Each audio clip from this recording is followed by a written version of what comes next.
Oh, tata chérie. Wow, Mitovia. Wow. Là que mi font.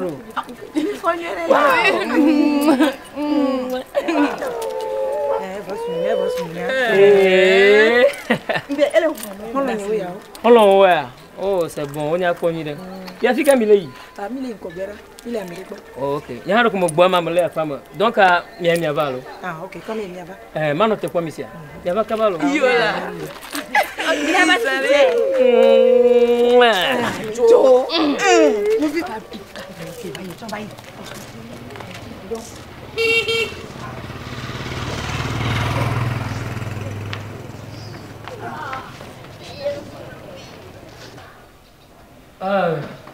Abasro.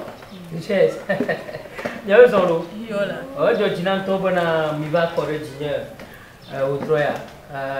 Ajo na jinan bana mo yuwa mo ku wa do chine ma ajo jinan to. Ta bonye ya. Wa nya hu ta na nya ba fi over. Omo jino jemo mbe sia de wo nya le fi ya la. No bien wala poi. Nde pepe bonye ya ni to te penye ya. Ni plenya boy ko la femme, ni plenya boy vigne ko la femme no wa. Aba vaga fi ana mi akoda. Fuseni. Boy via. Oh, agora. Boy vient. Magbo we. Yo, à la femme. Ma ko ti bi na. Nu ma gbegbe hodere boy via. Ah, ma jiwa. Taibe mo nyago wari. Agbate wa ko. Na tete si. Kwa te bele yu ya. E ko no ba lime ah. Welcome. What ya? E tiene un masso di plateau di so bana mi ma. Nko ya. Ko na plan me la. Mo po club man. Mo po club man. Donc ka wele ba plateau. Gabijo, ko Gabijo. Vous savez? Pas si on que le roi les scientira. Ba ko fo nyare. Ala mo ti ma ko na. Le ka li me mi ane wa yo. Ami ata ka li ya gare.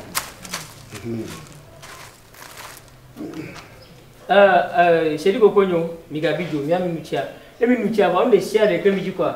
Mina manya. Nde pepe. Ah. Yeah.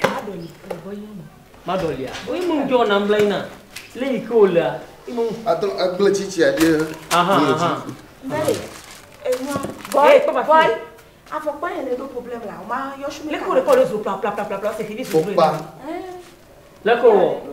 Aka ga fofoma. Oh, Shumeka majo. Shumeka. Comment il m'a tenu? Fuseni, comment na tenu? Notez. Le quoi faut pas ni?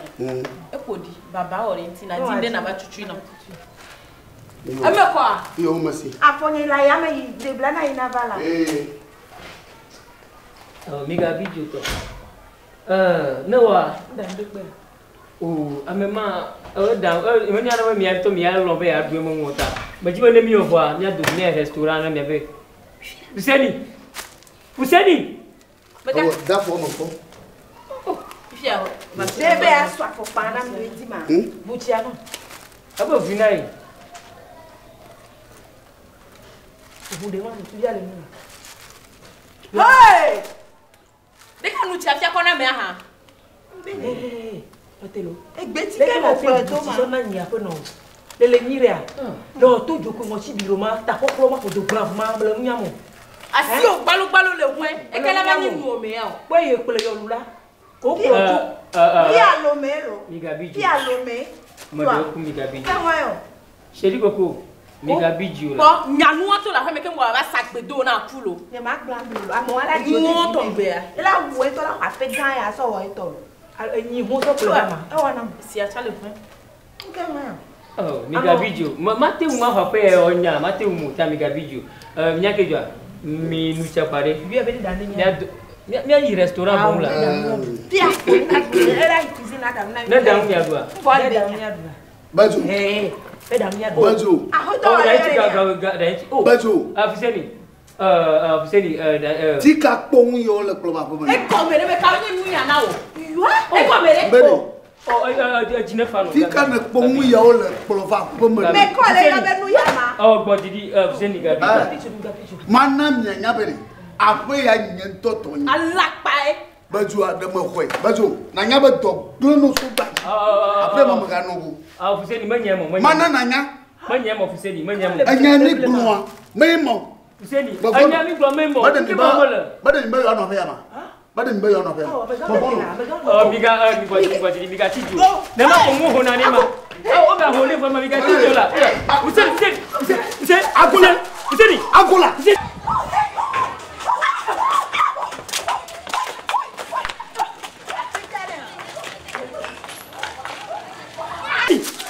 Go. Oh, anya ma. Oh, Bazo. Anya bofi o mo yo ko ngo.